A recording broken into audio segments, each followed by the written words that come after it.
Just go into the enemy's booth. Hey guys, what are you doing? Yeah, that's actually hilarious. Stark's the spy. Starks is basically Sam Fisher right now. And 14-7 in favor of Cloud9, and just very impressive play from all of the Cloud9 members. Okay, so match will resume. It resumes.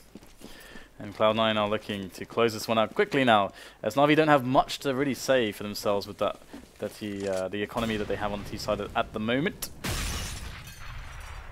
Nice pre-nades here from Cloud9, just to slow things down a little bit for NaVi, allow them to get some position. And there is a smoke down the drop zone as well.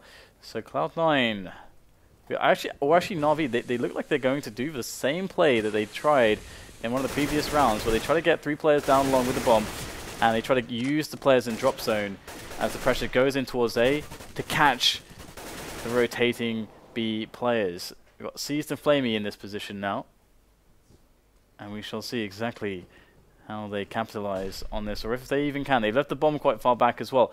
Bomb can still go either which way. In they go now. Shroud is going to be able to take down Seized. The trades come in though. 4 versus 3 versus 3, as trades just falling left and right at the moment. Cloud9 locking it down at the moment towards the A long area, but they've lost grip of connector and drop zone, so that's the bomb straight on through to the bomb site now. Zeus is carrying that on his back, and flamie is there to support him. 2 versus 2. Nothing in Skadoodle making their way in slowly now as that bomb ticks away. They do have quite a bit of time though, especially considering they both have defuse kits. And here is Skadoodle looking for the first shot. It's going to miss it though, but that is one player known. Both players known. Can Skadoodle make it happen with the 5-7? He is trying to move in with pace now with that pistol, but he cannot match the might of Zeus and the AK, and that will be the round for NaVi. They will claw one back, but they did lose 4 players, and Cloud9 still have a bank to work with. Yeah, 10k on Skadoodle. He can drop an M4 by an op for himself. Or will they actually drop a second M4? He should, yeah, he should buy an op. He's too good not to have an AWP, if he can afford it. Yeah, and they have 4 M4s as well. And 5 smokes. So it's a very, very good buy for Cloud9. But it is the potential momentum shifter this round, as if NaVi do win it, they are going to break the economy of Cloud9. So let's have a look at their approach. It actually looks like a similar setup, despite the only difference being the bomb is towards B now instead of being towards A. So perhaps trying to condition Cloud9 with running the previous strategy, I think 3 times in total.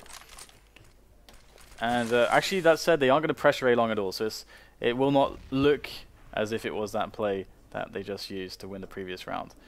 Instead, just going for a delayed B split potentially here. Slow and steady for NaVi. There's still 3 players here on this B side, so this might be a very easy defense here for Cloud9. But they're rotating the 3rd guy over to A now. Perfect opening for NaVi.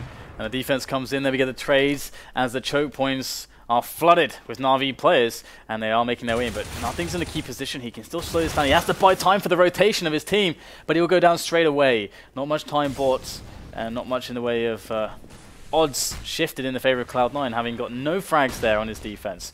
Now it's down to the clutch. Skadoodle and fREAKAZOiD as they make their way in. Zeus will take down one. Skadoodle in with 1 quick frag, but NaVi have more to respond with as they go 9 rounds now to the 14 of Cloud9, and they must finally eco.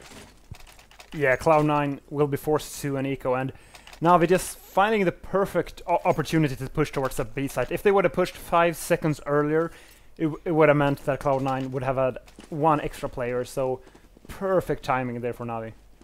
Still 5 rounds behind the Terror side.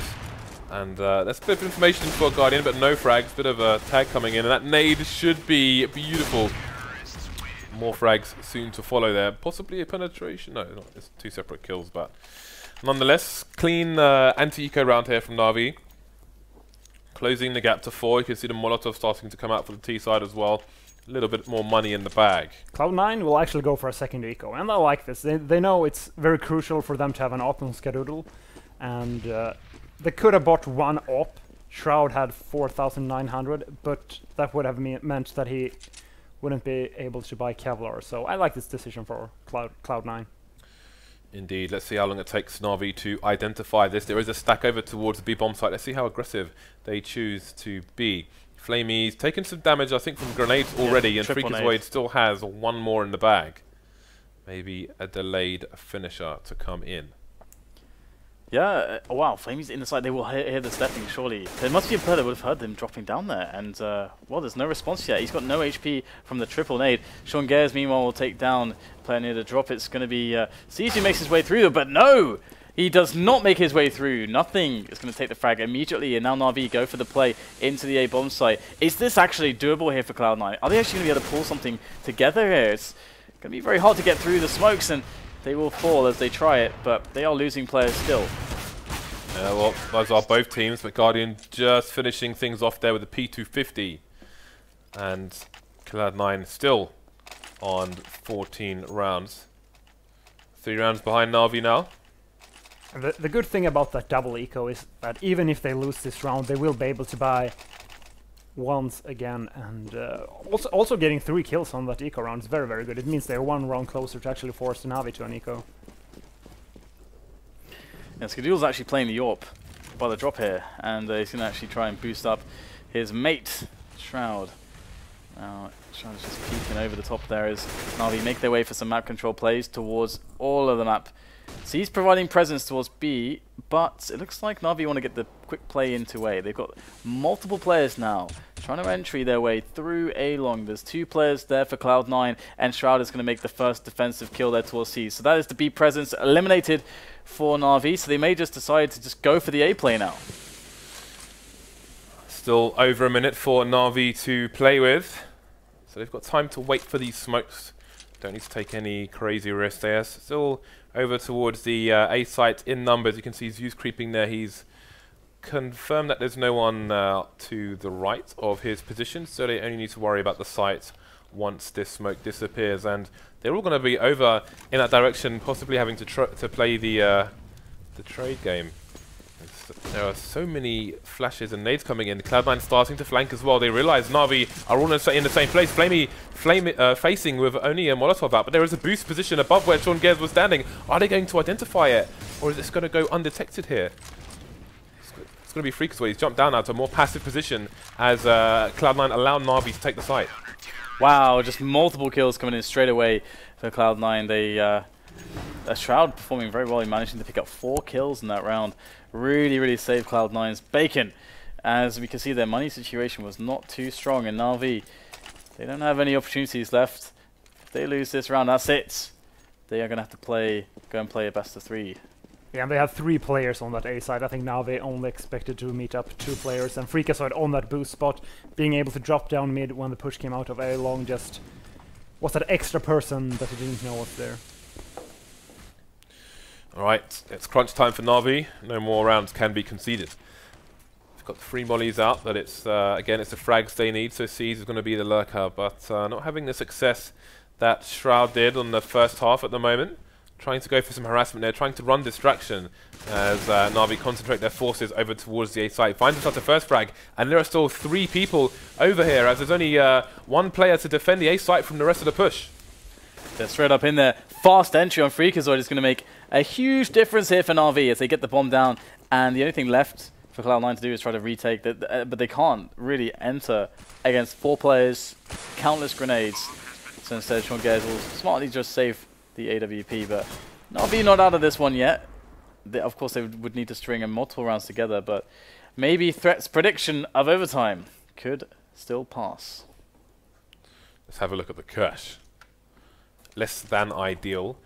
We saw conservative play from Cloud9 previously when they were in a difficult financial situation. We'll see if they opt for the eco or if they try to drop what they can in this situation. And it's super crucial for Cloud9 that they manage to save these weapons. If they don't manage to save these weapons, there's only 1 real buy for them left in this game.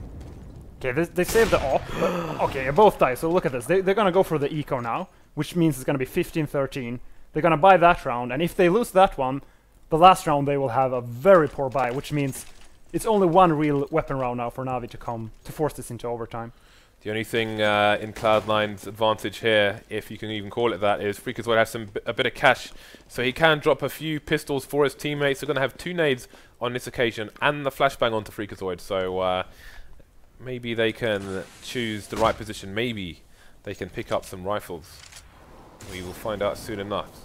Sees walking down as well. He's going to hear nothing jumping, get a frag there, and he is completely untouched, which is great for NaVi going forward. And everyone's dead, basically, apart from Gares, who is coming in for a huge flank onto Edward. He's going to get spotted, though, so no knife for him if that's what he was going for. No frags either. And we are into that potentially last buy here for Cloud9. Alright, so how do they win this one, Threat? I would actually take a big risk here and put more players on either side. And if they push the other side, I would just save, so I have 1 more weapon round. Right, so like maximize your chances in 2 rounds rather than have horrible chances in 1 round. Yeah, exactly. There's a big risk with doing that, is that they can hunt you down if you're going for the save. It's a very hard position for Cloud9. So let's see if NaVi can play their hand correctly, or if they will get sucked out on the river. No helmets on the Cloud9 side.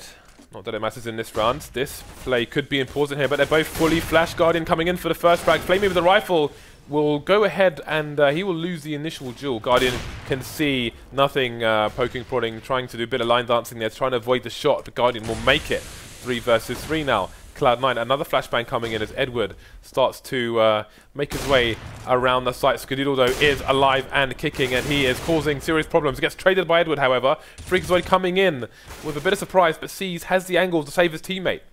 Gares, 2 versus 1. He can make this happen.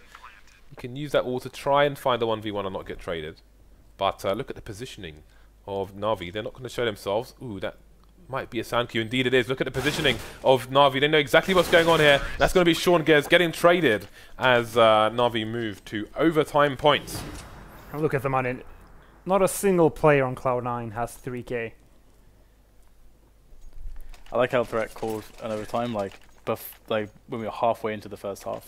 So yeah, it's probably going to be overtime, guys. Don't worry, just Threat things. Alright, so 16-16, 15-15, I mean. Yeah, it can still happen here for Cloud9. Let's see how they decide to get things started.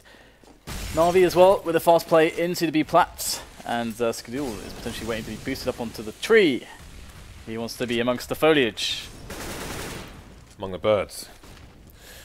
So this is still a dangerous situation for NaVi. 5.7s are very, very strong pistols indeed. Just ask Maniac. Trades coming in. 1 player per team going down here, and is there a weapon to pick up? 5.7's coming in. Nothing, finding a headshot. This is very winnable for Cloud9. Again, they have the Kevlar, they have the fuse kit, they have a smoke and a flash and a nade. At some point, I expect that they might be able to collect some of these weapons. They've taken down 2 weapons, and NaVi, the numbers are thinning out to the point where they can't afford to have people trying to protect the things that have fallen. And this round means that Cloud9 will just go through to the playoffs straight away. Oh, look at his positioning from fREAKAZoiD. He will see Edward's shadow before Edward will see anything. And that's going to be a humongous advantage. And with a 5.7, another headshot, another player down for NaVi.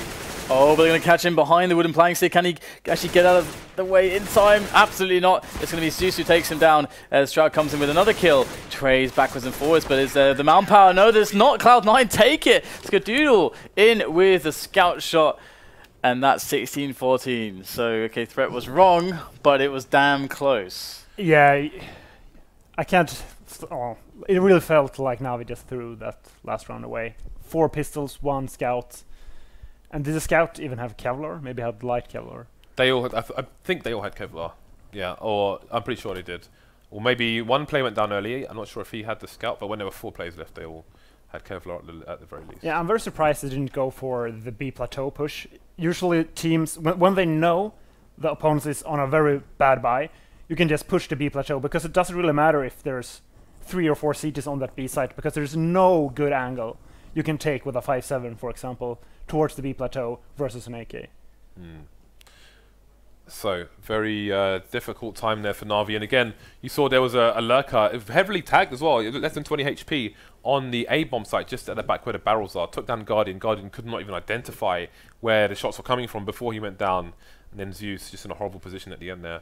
So we can have a look at the brackets and see how things are shaping up at the moment. Following that win, that will mean that Kinguin will go on to... sorry, not Kinguin.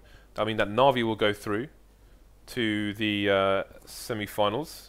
And Kinguin, obviously they're going to be playing Virtus.pro, and Cloud9, I think, will be playing the loser of the upper bracket final from the other side tomorrow. So, yeah, we are going to go into Group B now. So, Fnatic, nice. Team Liquid, NIP, and TSM. Yeah, this is actually very interesting because Liquid are one of the teams that they could be a dark horse. By definition, the thing is that they've disappeared. They always go to these tournaments, these international tournaments, then they disappear. There's never any noise from them, but there's a lot of criticism, of course, because it's a big brand, it's a big name, a lot of expectations there, especially for North America. Expectations which have largely been filled by Cloud9 at this point, for the NA to have a strong team. But we have no idea what they can bring to the table here. Yeah, we actually have no idea. And it's the best of one. I mean, they could, maybe 80-20. Yeah. Like towards Fnatic, but still it's doable. They win both Absolutely. pistol rounds, reset Fnatic's economy 2 or 3 times. And the funny thing is, if Fnatic would lose to Liquid, imagine if NIP would beat TSM in a best of one, and they would play each other again. Oh yeah, that'd be hilarious for everyone but them. That would be completely insane. Well, we will soon find out what the paths will be for these 4 teams. During this break, we are going to do a sub-raffle for the bayonet. Maybe producer Reese can show the shiny item before we hit to the break. So I think there was a connection issue at some point. I think it was on Twitch's side as opposed to ours, because all our bits and bobs were still working fine. So apologies for that. But there we go. So this bayonet Doppler, it's blue. Let's look at the play side, because we're all nerds. There's the play side. Congratulations. Right, well, one of our subs is about to win this. I'll leave it up to producer Reese to pick a particularly ridiculous tag in the chat. Good luck and have fun. We will see you in a few minutes with the beginning of Group B.